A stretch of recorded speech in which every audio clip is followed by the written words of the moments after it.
One thing I've discovered is there seems to be this idea that people owe you anything.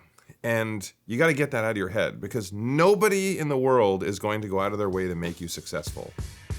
Drew and Jonathan Scott, aka the Property Brothers, are known as the twins that knock down walls and transform homes on HGTV. But behind the scenes, these two flex their business craftsmanship through different endeavors. They're owners of a production company, creators of a home goods line.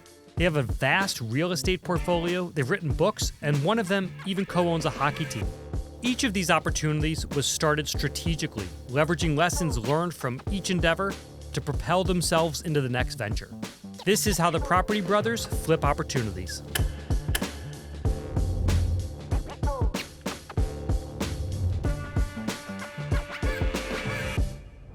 If we can go back maybe to the beginning, when you were starting the company, did you have any idea, did you have a plan from the beginning? All right, this is how big it's going to get, this is what we want to create, or what was the thinking originally? No, in fact, any plans that we did have in no way included the product line that we would have and hosting lifestyle shows. But we started our first job at 7 years old, which was making these decorative hangers and selling them door to door and family and friends. And we found a woman who had a chain of American paraphernalia stores in Japan, and she started buying them from us by the thousands. It was kind of amazing for us to see this drive that we had that actually paid off when we were 7 years old. So as we started to get into other things, we were very active. We loved entertainment, so our parents got us into clowning.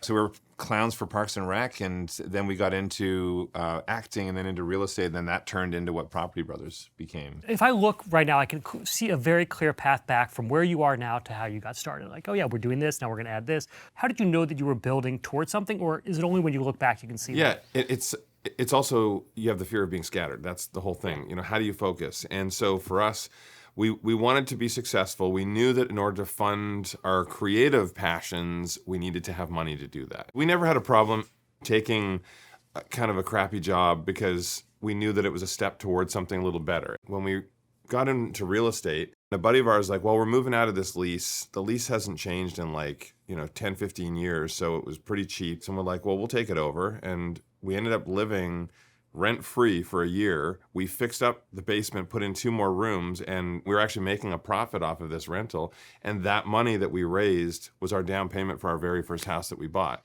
And so that's where I think the first time the light went on and said, there's an opportunity here to actually do something that's going to take us to the next level. So we were doing a bunch of these different jobs and random things. Well, the core always was entertainment. I wanted to act and direct. He wanted to be a magician. Can I ask you a question about that? Because it sounds to me like your passion wasn't actually the real estate. Your passion was this combination of business and entertainment. Actually, that wasn't the end made goal. Your passion work, right? You're 100% correct. So at the time, we just wanted to have money in hand because then I could do the acting classes, the networking, create our own projects. We made some small indie films, which almost bankrupted Drew at one point because he was so intent on pursuing the acting side of the business. He was hosting all the time, and he'd racked up $100,000 in debt from all these, things he was doing to try and create that buzz from, and it didn't pay off, and it ended up being real estate that he had to get licensed and get back into real estate to pay that off and continue to move forward. In fact, our real estate company, it was growing and it was doing well, but I really missed the acting side, and I started auditioning, and I was getting really frustrated because all I was getting was host auditions as a real estate expert. I wasn't getting a single acting audition, and so as we talked about it, as Jonathan said, and then I decided, maybe we should do it just to see what happens.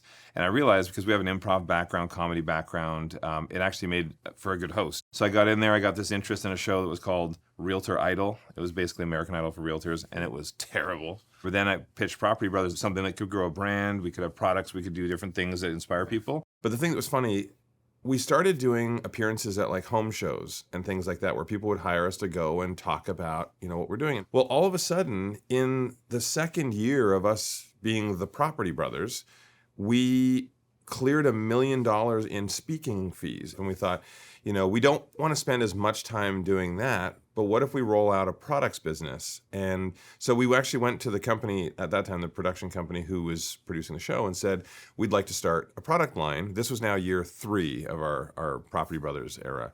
And they said that they were not in the product business, they were in the TV business. They're not interested. Hired a couple people, started researching what categories made sense, and we rolled out a product line, and lo and behold, within, I think it was 2 years, we'd done our first 100 million in sales. So we acquired the brand. Now we hold the rights and the ownership of the library and what we do with the brand. Yeah. And we continued to build. We then started a production company. And so we ended up on our next negotiation. We said to the network, and this is us building our plan of how we can start to control more aspects of the growth of our brand. And we said, we want to produce the next show that we do. And sure enough, they let us produce a show that was a renovation of our house in Vegas. It was called Property Brothers at Home. The Scott Brothers portfolio might seem scattered at first blush. There's retail, real estate, content creation, entrepreneurship. But what they've decoded is their skills DNA, the key skills they have that can be used to grow new businesses. Let's look at the data. Some common sets of skills for all of those areas are marketing and advertising, analytics, sales, and customer service, just to name a few. Different industries, same skills. That makes it easier to grow quickly in seemingly disparate fields. If you are listening to this, you're, let's say, a creator, and you're trying to work your way up, what is the answer for someone who's trying to do this? I think the one big thing is you have to be willing to walk away. Sometimes a deal can be put in front of you and you're scared to walk away from it. I'm sure maybe there are people that it doesn't, but at the end of the day, we are absolutely willing to walk away from any of these deals. We even had a major retailer that offered us a $2 billion annual retail deal for our product line, but we would have to be completely exclusive to them. And so it was very difficult to walk away from a guaranteed $2 billion retail deal, but we did, and in the end, it helped our brand grow a lot bigger than what it would have at that time. Well, and I think it's also, we don't compromise on our integrity, and that's one of the things that you have to think about what you are trying to grow, and nothing is more valuable than your reputation. We definitely go over the top to make sure that we understand what our partners need, and they understand what we need, and there's always a common ground. All right, so know what matters. Yeah. Know what your values are. And it sounds like you guys are like, this is what we want to be, and this is, we are not willing to budge on it. Be willing to walk away. And know how, yes. The big thing for us is it's a no ego thing. Like we're always going to learn. There's always going to be something we don't know. And even as a real estate agent, so many times I find other professionals that they pretend to know everything. They want to look perfect in the eyes of their client. They think that's what they need to succeed or to be a success. And that's not the case. They want a real person. And so I'm the first one to admit, if somebody asks me something I don't know, I'm like, I don't know, but I'm gonna do everything I can to find it out for you. And I think that's something that our parents instilled in us right from when we were kids is you never have to pretend to be perfect. We're humans, we're not perfect, but get in there and keep learning and keep trying, or even early on when we were failing, keep failing, fail fast and learn and You grow. never worry that someone's gonna take advantage of you by showing your humanity or that you don't know something? Every successful person I know has failed had more doors closed on them than they have succeeded. All right, last question for you guys, career advice. I'd love to hear any kind of career advice. What do you give to people who say, like, I want to be just like you guys? Don't waste your time on trying to figure out where you're going to be in 20 years. For me, figure out what you really enjoy, but be flexible to find new passions along the way. That's exactly what happened with us. And I think it's the only way to truly stay happy because your priorities change as you enter different phases of your life. Yeah. I would say for me,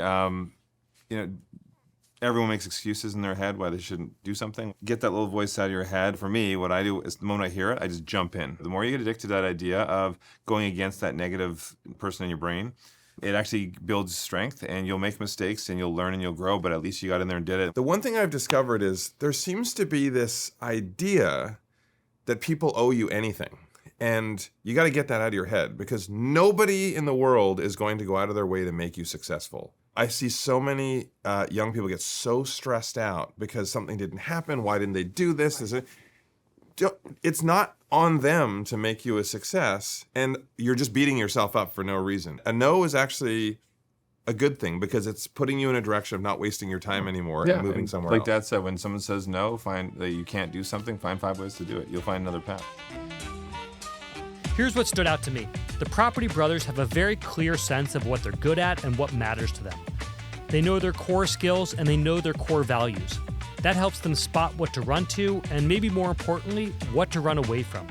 There's a lesson in there for all of us. Skills are the currency that will get you bigger and better opportunities, and your values are what keep you focused. Ultimately, success isn't just about reaching a specific goal on a checklist. It's about the journey and trusting that where you are right now is adding value to some future goal. We talk more about this on the This Is Working podcast. Plus, why playing the long game at work is important to career growth. Meanwhile, tell me, What's the time you use your skills to pivot to a new opportunity? Let me know in the comments.